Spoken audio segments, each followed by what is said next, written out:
को पाठशाला में बताया था कि अरविंद केजरीवाल ने दिल्ली में आतिशी को नया सीएम बनाने का फैसला अचानक नहीं लिया। इसके पीछे सोची समझी रणनीति है। चाहे सीएम की कुर्सी छोड़ना हो या फिर आतिशी को दिल्ली का नया सीएम बनाना हो, अरविंद केजरीवाल ने ऐसी सियासी चाल चली है जिसमें दिल्ली में उनके विरोधी उलझ कर रह गए। और यह पूरा गेम प्लान दिल्ली के चुनाव को लेकर सेट किया गया, जिसमें वही सब हो रहा है जो हमने आपको पाठशाला में ऑलरेडी बताया था। वही एक एक चीज एग्जैक्ट हो रही है। जैसे दिल्ली में इस वक्त अरविंद केजरीवाल से ज्यादा नई सीएम आतिशी की चर्चा हो रही है। हमने आपको बताया था केजरीवाल यही चाहते हैं कि उन पर से चर्चा का फोकस हटके आतिशी पे चला जाए। केजरीवाल के इस्तीफे के बाद से दिल्ली में ना तो शराब घोटाले की चर्चा हो रही है, ना ही दिल्ली के बड़े मुद्दे जैसे टैंकर माफिया, कूड़े के ढेर और सड़क के गड्ढों की चर्चा हो रही है। केजरीवाल के शीश महल को लेकर जो विवाद होता था उस पर भी कोई ज्यादा बात नहीं हो रही। अब तो कहा जा रहा है कि अरे भाई, शीश महल तो देखो मुख्यमंत्री का ना घर था, तभी तो केजरीवाल जी छोड़ रहे हैं। यानी पूरा नैरेटिव केजरीवाल ने अपने हिसाब से सेट कर दिया। अब दिल्ली में बात क्या हो रही है? बात यह हो रही है कि केजरीवाल सीएम की कुर्सी से हटने के बाद ना बंगला लेंगे ना गाड़ी लेंगे। यानी जो हमने आपको पाठशाला में बताया, एग्जैक्टली जो हमने डिकोड किया केजरीवाल की पॉलिटिक्स को, एग्जैक्टली वही होता दिख रहा है। केजरीवाल यही चाहते होंगे कि इसी पर ज्यादा बात हो, क्योंकि केजरीवाल की पहचान इसी तरह की इमेज से बनी थी कि वो ऐसे नेता हैं जिन्हें ना सरकारी बंगला चाहिए, ना सरकारी सुविधाएं, ना सरकारी गाड़ी, कुछ नहीं। वो तो आम आदमी है और आम आदमी के नेता हैं। अब ऐसा दिख रहा है कि सीएम की कुर्सी छोड़ने के बाद अरविंद केजरीवाल अपने पुराने स्टाइल में लौटना चाहते हैं, क्योंकि आपने ध्यान दिया होगा कि 2-3 दिन से केजरीवाल कुछ बोल भी नहीं रहे। और कल उन्होंने जब सीएम पद से इस्तीफा दिया तो आज संजय सिंह ने सामने आकर कहा कि केजरीवाल सीएम की सारी सुविधाएं छोड़ देंगे, कुछ हफ्ते के अंदर शीश महल भी खाली कर देंगे। पहले सुनिए संजय सिंह ने क्या कहा, फिर आपको बताऊंगा कि केजरीवाल शीश महल छोड़ेंगे तो फिर रहेंगे कहां। उन्होंने तय किया है कि मुख्यमंत्री के रूप में उनको मिलने वाली सुविधाओं को वो त्याग देंगे और अपना आवास, जो मुख्यमंत्री आवास है, वो कुछ हफ्तों के अंदर वो खाली कर देंगे। तो उनकी सुरक्षा की भी चिंता है, लेकिन इसको लेके केजरीवाल जी का कहना है कि ईश्वर उनकी रक्षा करेगा, भगवान उनकी रक्षा करेगा। और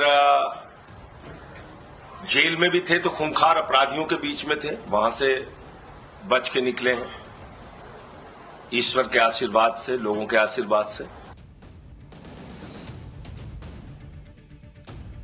संजय सिंह की बातें उसी लाइन पर हैं जो कल हमने आपको बताई थी कि अरविंद केजरीवाल अपनी पुरानी राजनीति के तौर तरीकों में लौटना चाहते हैं, जिसमें वो कहते रहे कि उन्हें ना तो बंगला चाहिए, ना गाड़ी चाहिए, ना सुरक्षा। इसलिए आपने अगर ध्यान से संजय सिंह को सुना हो तो उन्होंने कहा कि सीएम की कुर्सी से हटने के बाद अरविंद केजरीवाल की सुरक्षा का खतरा हो सकता है, लेकिन काफी समझाने के बावजूद केजरीवाल सिक्योरिटी नहीं लेना चाहते, क्योंकि उन्होंने अब जनता के बीच रहने का फैसला कर लिया है। हालांकि फिलहाल केजरीवाल की सिक्योरिटी की बात करें तो बतौर सीएम अरविंद केजरीवाल को अभी Z+ सिक्योरिटी मिली हुई, जिसके तहत शिफ्ट में करीब 40 सुरक्षाकर्मी उनकी सुरक्षा में तैनात रहते हैं।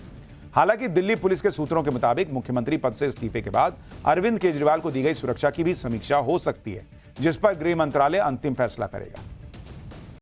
जहां तक सीएम आवास की बात है तो कुछ हफ्तों में अरविंद केजरीवाल सीएम आवास भी छोड़ देंगे और ऐसा करके वो दिल्ली में यह मैसेज दे सकते हैं कि अरविंद केजरीवाल किसी सुख सुविधा के मोहताज नहीं है। यह अरविंद केजरीवाल का वो दांव है जिससे उन्हें लगता है कि वो दिल्ली का चुनाव एक बार फिर आसानी से जीत पाएंगे। भाई, पब्लिक को लगेगा कि जो अरविंद केजरीवाल पहले कहते थे कि मैं बंगला गाड़ी नहीं लूंगा, वही अरविंद केजरीवाल उनको दोबारा दिखने लगे हैं। जिस शीश महल में वो रहते थे वो शीश महल त्याग दिया, पब्लिक के बीच आ गए। तो पॉलिटिक्स में सेंटिमेंट, इमोशन, कनेक्ट बड़ी इंपॉर्टेंट चीज है और केजरीवाल इस बात को समझते हुए ही अपनी पॉलिटिक्स को यहां तक लेकर आए। यह दांव कितना काम आएगा इस पर तो अभी कुछ नहीं कहा जा सकता, लेकिन अरविंद केजरीवाल के फैसलों से यह साफ संकेत मिल रहा है कि यही उनका नया चुनावी प्लान है, जो उनके इस्तीफे के साथ फुल एक्टिव हो चुका है। क्योंकि जहां तक सीएम आवास छोड़ने की बात है तो नियमों के मुताबिक भी केजरीवाल को सीएम आवास 1 महीने में खाली करना ही होता। अब वो सीएम आवास छोड़कर सबको यह दिखा सकेंगे कि वो एक तरह से सीएम आवास का त्याग कर रहे हैं। भाई, जब उन्होंने रिजाइन किया तो सीएम घर के आवास में थोड़ी रह सकते हैं, लेकिन उन्होंने उसको छोड़ना पड़ेगा, इस बात को बनाया, सीएम आवास उन्होंने त्याग दिया। फिर भले ही चुनाव जीतने के बाद सीएम उन्हें बनना हो और वो ही फिर से सीएम आवास में जाएं, लेकिन अभी तो यही दिखेगा कि केजरीवाल ने सीएम आवास छोड़ दिया और सारी सुविधाएं छोड़ दी। क्योंकि अरविंद केजरीवाल अब सिर्फ विधायक रह गए। ऐसे में उन्हें बतौर विधायक मिलने वाली सरकारी सुविधाएं ही मिल पाएंगी। वो नई दिल्ली विधानसभा सीट से विधायक हैं, लेकिन पूर्व मुख्यमंत्री को सरकारी आवास अलॉट करने का प्रावधान नहीं है। इसलिए इसका चांस कम है कि अरविंद केजरीवाल को दिल्ली में सरकारी आवास मिलेगा। ऐसे में उन्हें अपना ठिकाना खुद ही तलाशना होगा। 2020 के विधानसभा चुनाव में दिए एफिडेविट के मुताबिक अरविंद केजरीवाल के पास अपना कोई घर नहीं है। ऐसे में सवाल उठ रहा है कि क्या केजरीवाल अब किराए के मकान में रहेंगे। हालांकि सूत्रों का कहना है कि नेशनल पार्टी का अध्यक्ष होने के नाते उन्हें सरकारी घर मिल सकता है, लेकिन सवाल यह भी है कि क्या वो सरकारी घर लेंगे, क्योंकि संजय सिंह ने कहा कि अरविंद केजरीवाल जनता के बीच रहेंगे। चर्चा यह भी हो रही है कि केजरीवाल सेंट्रल दिल्ली में अपना नया ठिकाना तलाश रहे हैं। अरविंद केजरीवाल को शायद यह लग रहा है कि ऐसा करके उन्हें सिंपैथी मिलेगी और इससे चुनावों में फायदा हो सकता है। इसके अलावा केजरीवाल अगर यह सब करते दिखेंगे तो बीजेपी के हमलों की धार भी कम हो जाएगी। इसलिए संजय सिंह ने आज केजरीवाल पर लगे आरोपों को बीजेपी का किया धरा बताया। संजय सिंह की यह बात भी सुनिए, फिर आपको बताऊंगा गाड़ी बंगला छोड़ने वाली बात पर बीजेपी ने अरविंद केजरीवाल पर क्या हमला किया। आपने देखा होगा पिछले 2 साल से लगातार भारतीय जनता पार्टी अरविंद केजरीवाल को बदनाम करने की कोशिश कर रही है। भ्रष्टाचार के झूठे आरोप उनके खिलाफ खड़े किए गए, बेबुनियाद निराधार जिसमें 1 रुपए का सबूत नहीं मिला, ऐसे आरोप उनके ऊपर लगाए गए। बीजेपी वालों ने उनको भ्रष्टाचारी कहा, उनकी ईमानदारी पर सवाल उठाया।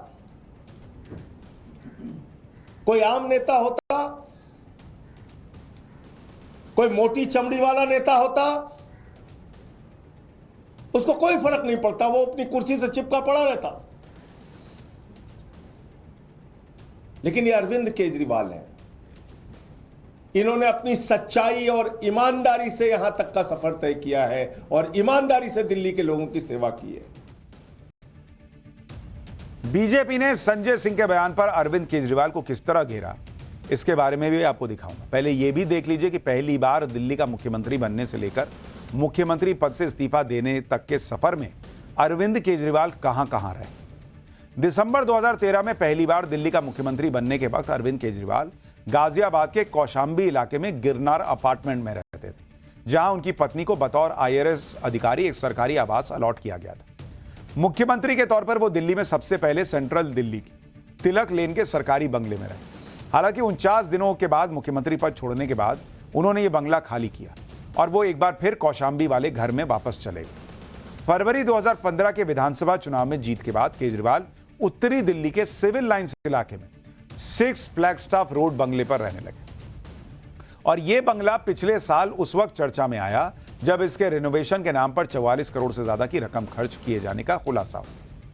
लेकिन अब केजरीवाल के CM आवास को खाली करने और गाड़ी बंगला न लेने वाली बात पर बीजेपी को लगता है कि यह सब स्क्रिप्टेड है। बीजेपी आरोप लगा रही है कि अगले 2 दिनों में केजरीवाल शीश महल खाली कर देंगे, जिसके बाद CM आतिशी उन्हें मनाने की कोशिश करेंगी, लेकिन केजरीवाल नहीं मानेंगे। इसके बाद केजरीवाल अपनी बड़ी गाड़ी भी छोड़ देंगे और पुरानी नीले रंग की वैगनार की तलाश की जाएगी।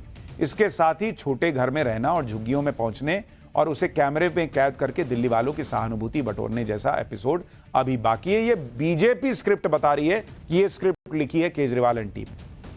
एक बार आप दिल्ली बीजेपी के अध्यक्ष वीरेंद्र सचदेवा को भी सुनिए। जो राजनीतिक नौटंकी दिल्ली में पिछले 2 दिन से प्रारंभ हुई है, आज उसके एपिसोड का पहला पार्ट संजय सिंह ने दिखाया है। यह स्क्रिप्ट थोड़ी लंबी है और ये पूरी नौटंकी एपिसोड में चलेगी।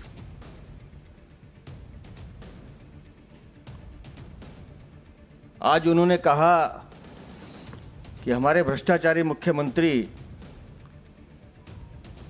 कुछ दिनों में अपना मुख्यमंत्री आवास खाली कर देंगे। दिल्ली के भ्रष्टाचारी मुख्यमंत्री अपना शीश महल खाली करने की नौटंकी करेंगे, 2 दिन में करेंगे। फिर उनके द्वारा नामित मुख्यमंत्री, जो खुद कह रही हैं कि मैं मुख्यमंत्री नहीं हूं, वो उनको मनाने का प्रयास करेगी। लेकिन भ्रष्टाचारी मुख्यमंत्री नहीं मानेंगे। वैसे इन विवादों से आम आदमी पार्टी या अरविंद केजरीवाल को कोई फर्क नहीं पड़ेगा, क्योंकि उनका फोकस अपनी उस रणनीति पर है जो रणनीति दिल्ली चुनाव के लिए उन्होंने बनाई और जिस पर अभी तक अरविंद केजरीवाल और उनकी टीम कामयाब होते दिख रहे हैं। बीजेपी पीछे पीछे भागती दिख रही है। अब इस रणनीति का अगला पार्ट क्या होगा, यह तो तब पता चलेगा जब नई सीएम आतिशी का शपथ ग्रहण होगा। आज एलजी ने अरविंद केजरीवाल का इस्तीफा मंजूरी के लिए राष्ट्रपति के पास भेज दिया है। इसके साथ ही नई मुख्यमंत्री आतिशी को शपथ ग्रहण के लिए 21 सितंबर की तारीख का प्रस्ताव भेजा गया कि भाई आप इस दिन मुख्यमंत्री पद की शपथ ले लीजिए। यानी अब यह पूरा जो दिल्ली का चुनाव है यह खुल चुका है और अरविंद केजरीवाल बैकफुट पर खेलने के बजाय फ्रंट फुट पर खेलने का प्रयास करते दिख रहे हैं। पाठशाला में बगली क्लास, हजारों पेजर बम के धमाके ट्रेलर हैं क्या? आपका मोबाइल भी फट सकता है क्या? लेबनान के धमाकों से भयंकर खौफ, दुनिया की बर्बादी की नई स्क्रिप्ट तैयार हो रही है क्या? अब इसका जाता